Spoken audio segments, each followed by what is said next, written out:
Types of നൗണിൻ്റെ പ്രധാനപ്പെട്ട 3 വിഭാഗങ്ങളാണ് proper noun, common noun, collective noun. അപ്പോൾ അതെന്താണെന്ന് നമുക്കൊന്ന് നോക്കാം. പ്രോപ്പർ നൗൺ എന്ന് പറഞ്ഞാൽ അതൊരു പേരാണ്.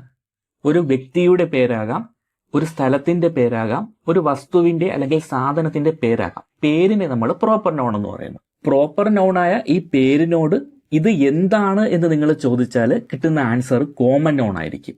ഒന്നും കൂടെ പറയാം, ഈ പ്രോപ്പർ നൗണായ ഈ പേരിനോട് ഇത് എന്താണ് എന്ന് ചോദിച്ചാൽ നിങ്ങൾക്ക് കിട്ടുന്ന ആൻസർ കോമൺ നൗൺ ആയിരിക്കും. ഷെൻഹുവ 15 എന്താണ്?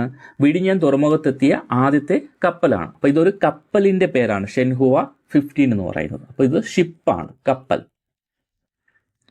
മെയ്ഫ്ലവർ എന്താണ്? ഇതും ഒരു കപ്പലിന്റെ പേരാണ് അല്ലെ. തീർത്ഥാടക പിതാക്കന്മാർ അമേരിക്കയിൽ കുടിയേറാൻ ഉപയോഗിച്ച കപ്പലിന്റെ പേരാണ് മെയ്ഫ്ലവർ. ടൈറ്റാനിക് അതും ഒരു ഷിപ്പ്, കപ്പലിന്റെ പേരാണ്.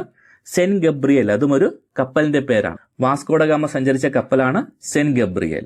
ഷെൻഹുവ എന്താണ്? അതൊരു കപ്പലിന്റെ പേരാണ്, ഷിപ്പ്. അപ്പൊ ഷിപ്പ് എന്ന് പറയുന്നത് കോമൺ നൗൺ ആണ്. പ്രോപ്പർ നൗണിന്റെ കൂടെ അത് എന്താണെന്ന് ചോദിക്കുമ്പോൾ കോമൺ നൗൺ കിട്ടും. മെയ്ഫ്ലവർ അത് എന്താണ്? അതൊരു ഷിപ്പാണ്. ടൈറ്റാനിക് എന്താണ്? അതൊരു ഷിപ്പാണ്. സെന്റ് ഗബ്രിയേൽ എന്താണ്? അതൊരു ഷിപ്പാണ്. കോമൺ നൗണിന് പേരിട്ട് കഴിഞ്ഞാൽ അത് പ്രോപ്പർ നൗണായി. ഇനി ഇതിന്റെ കളക്റ്റീവ് നൗൺ എങ്ങനെ രൂപീകരിക്കാം? മലയാളത്തിൽ എഴുതുമ്പോൾ ഒരു കൂട്ടം കപ്പലുകൾ. ഒരു കൂട്ടം എന്നുള്ളത് എന്താണ്? അത് കളക്റ്റീവ് നൗൺ ആണ്.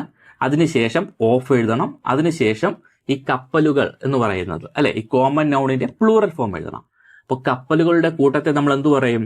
ഫ്ലീറ്റ് എന്ന് പറയും. അപ്പൊ ഇങ്ങനെ എഴുതും, എ ഫ്ലീറ്റ് ഓഫ്, അതിനുശേഷം ഓഫ് എഴുതും, എ ഫ്ലീറ്റ് ഓഫ്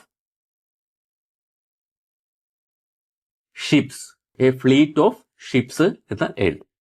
നൗണുമായി ബന്ധപ്പെട്ട ഡീറ്റെയിൽഡ് ക്ലാസ്സിനായി ചാനൽ ചെക്കൗട്ട് ചെയ്യുക.